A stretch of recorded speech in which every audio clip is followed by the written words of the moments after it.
2026 ବେଳକୁ ସେ ତାର 25 ବର୍ଷର ଯାତ୍ରା ପୂର୍ଣ୍ଣ କରିସାରିଛି। ଏହି ଶିକ୍ଷାନୁଷ୍ଠାନ ଏହି 25 ବର୍ଷ ମଧ୍ୟରେ ଗଢ଼ି ତୋଳିଛି ହଜାର ହଜାର ବିଜ୍ଞାନୀ ଛାତ୍ରଛାତ୍ରୀ ଏବଂ ତାଙ୍କ ଭବିଷ୍ୟତର ବି ମାର୍ଗଦର୍ଶନ କରାଇଛି। ଯେକୌଣସି ଅନୁଷ୍ଠାନ ଆରମ୍ଭରେ କିଛି ମହତ ବ୍ୟକ୍ତି ବିଶେଷଙ୍କର ପ୍ରୋତ୍ସାହନ ସାହାଯ୍ୟ ଓ ସହଯୋଗ ରହିଥାଏ। ଏହି ବିଦ୍ୟାଳୟ ଆମ ପାଇଁ ମଣିଷ ଗଢ଼ା କାରଖାନା। ପ୍ରଥମେ ବିଦ୍ୟାଳୟର ବଡ଼ ଭାଇ ଓ ଭଉଣୀମାନଙ୍କୁ ଗଭୀର କୃତଜ୍ଞତା ଜଣାଉଛି, କାରଣ ସେଇମାନଙ୍କର ସକ୍ରିୟ ସହଯୋଗ ଆମମାନଙ୍କର ଅଗ୍ରଗତିରେ ଅନେକ ଶିକ୍ଷା ପ୍ରଦାନ କରିପାରୁଛି। ଏହାପରେ ବିଦ୍ୟାଳୟର ଶୁଭଚିନ୍ତକ ବରେଣ୍ୟ ଶିକ୍ଷାବିତ୍ଙ୍କର ଉଦ୍ୟମରୁ ଏହି ସଭାର ଆୟୋଜନ କରାଯାଇଥିବାରୁ ମୁଁ ଅନ୍ତରରୁ ଅନେକ ଗଭୀର କୃତଜ୍ଞତା ଜ୍ଞାପନ କରୁଛି। ଦେଶର ବିଭିନ୍ନ ଜାଗାରେ ବିଭିନ୍ନ ଉଚ୍ଚ ପଦବୀରେ ରହି ରାଜନୀତି କ୍ଷେତ୍ର, ସାମାଜିକ କ୍ଷେତ୍ର, ପ୍ରଶାସନିକ କ୍ଷେତ୍ର, ସାହିତ୍ୟ କ୍ଷେତ୍ରରେ ବିଭିନ୍ନ ଜାଗାରେ ପିଲାମାନେ ଆଜି କାମ କରୁଛନ୍ତି। ଗୋଟିଏ କଥା ତ ନିଷ୍ଠାର ସହିତ ଏ ସ୍କୁଲର ଶିକ୍ଷକ ମାନେ ସବୁବେଳେ ସରସ୍ୱତୀ ଶିଶୁ ମନ୍ଦିରର ପିଲାମାନେ ଭଲ ରେଜଲ୍ଟ କରିଥାନ୍ତି ଏବଂ ଏ ରେଜଲ୍ଟ କରିବା ପଛରେ ଯଦି କାହାର ବେଶୀ ହାତ ଥାଏ ସିଏ ହଉଛି ଶିକ୍ଷକ।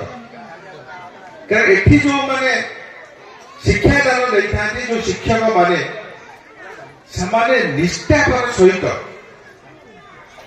ଯୋଉଭଳି ଶିକ୍ଷାଦାନ କରିଥାନ୍ତି ତା ଆଜି ସାରା ରାଜ୍ୟରେ ଯେତେ ବେଷ୍ଟର ଷ୍ଟୁଡେଣ୍ଟ ପାଉଛନ୍ତି ତା ଭିତରୁ ସରସ୍ୱତୀ ଶିଶୁ ମନ୍ଦିରର ପିଲାମାନେ ସର୍ବାଧିକ ଏବଂ ଭଦ୍ରକ ଜିଲ୍ଲାରେ ମଧ୍ୟ ସର୍ବାଧିକ। ଅଶ୍ୱାରୋହୀ ଘୋଡ଼ାରେ ଚଢ଼ିକି ଯାଉଛି, ଘୋଡ଼ା ତାକୁ ଶୁଭୁଛି ଟକ୍ ଟକ୍ ଟକ୍ ଟକ୍, କେହି କୁହାରେ ନାହାନ୍ତି। ସନ୍ଧ୍ୟା ସମୟ, ଝିପିଝିପି ବର୍ଷା, ଆକାଶରେ ବିଜୁଳି ମାରୁଛି। ହଠାତ୍ କଣ ଦୈବବାଣୀ ହେଲା, ହେ ଅଶ୍ୱାରୋହୀ ତମେ ଘୋଡ଼ା ଚାଳନା ବନ୍ଦ କର। ଲସ୍କର ଟାଣିକି ଅଶ୍ୱାରୋହୀ ଘୋଡ଼ା ବନ୍ଦ କରିଦେଲା। ତାପରେ ପୁଣି ଦୈବବାଣୀ ହେଲା, ତମେ ଘୋଡ଼ାରୁ ଓହ୍ଲେଇ ପଡ। ଏ ଓହ୍ଲେଇ ପଡିଲା। ପୁଣି ଦୈବ ନିର୍ଦ୍ଦେଶ ହେଲା, ତମେ ତଳକୁ ନଇଁ ପଡ ଏବଂ ପାଦ ପାଖରୁ ଯାହା ପାଉଛ ତାକୁ ଆଣିକି ତମ ପକେଟରେ ରଖିଦିଅ। ଇଏ ତଳକୁ ନଇଁ ପଡିଲା, ପାଦ ପାଖରୁ ଯାହା ପାଇଲା ମାଟି, ଗୋଡି, ଖପରା, ପଥର ଦି ମୁଠା ଆଣିକି ଦି ପକେଟରେ ରଖିଦେଲା। ପୁଣି ଦୈବ ନିର୍ଦ୍ଦେଶ ହେଲା, ତମେ ଘୋଡ଼ା ଉପରକୁ ଉଠି ଯାଅ, ଘୋଡ଼ା ଚଲାଅ, କିନ୍ତୁ ଖବରଦାର ପଛକୁ ଫେରିକି ଚାହିଁବ ନାହିଁ। ସିଧା ଯାଇକି ଘରେ ଶୋଇ ପଡିବ।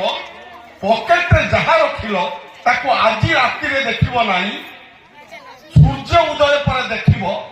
ଯେତେବେଳେ ପକେଟରେ ଯାହା ରଖିଛ ଦେଖିବ, ପ୍ରଥମେ ତମେ ଖୁସି ହେଇଯିବ, କିନ୍ତୁ ଠିକ ପର ମୁହୂର୍ତ୍ତରେ ତମକୁ ଦୁଃଖ ଆବରି ବସିବ, ତମେ ଦୁଃଖୀ ପାଲଟିଯିବ। ଅଶ୍ୱାରୋହୀ ପଛକୁ ଫେରିକି ଚାହିଁଲାନି। ରାତି ସାରା କିନ୍ତୁ ତାକୁ ଆଉ ନିଦ ହେଲାନି। କାହିଁକି?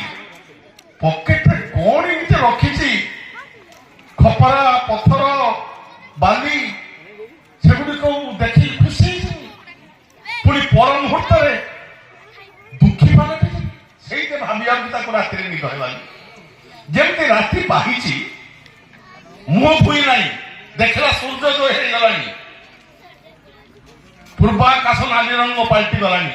ସେଇଠୁ କଣ କଲା, ପକେଟରୁ ଯାଇକି ଦେଖିଲା କଣ ରଖିଥିଲା।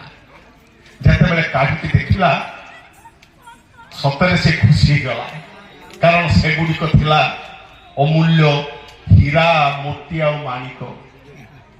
ଖୁସି ହେଇଗଲା, କହିଲା ଆହା, ଯାହାକୁ ମୁଁ ବାଲି, ଖପରା, ପଥର ବୋଲି ଭାବୁଥିଲି ସେଗୁଡିକ ଏତେ ଅମୂଲ୍ୟ ଚିଜ। କିନ୍ତୁ ସତକୁ ସତ ଠିକ ପର ମୁହୂର୍ତ୍ତରେ ସେ ଦୁଃଖୀ ପାଲଟି ଗଲା। କହିଲା ଆହା, ମୁଁ ନିର୍বোধ, ମୁଁ ବିଚରା, ଜାଣିପାରିଲି ନାହିଁ।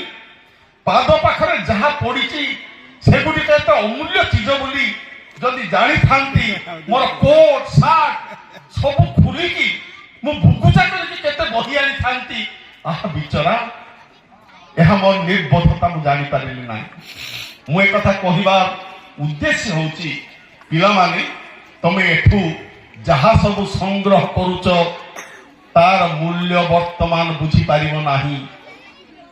ଯାହାକୁ ସାଧାରଣ ଚିଜ ବୋଲି ଅନୁଭବ କରୁଛ ତାହା ଯେ ଅମୂଲ୍ୟ ହୀରା ମୋତି ମାଣିକ, ସେ କଥା ଅନୁଭବ କରିବା ପରେ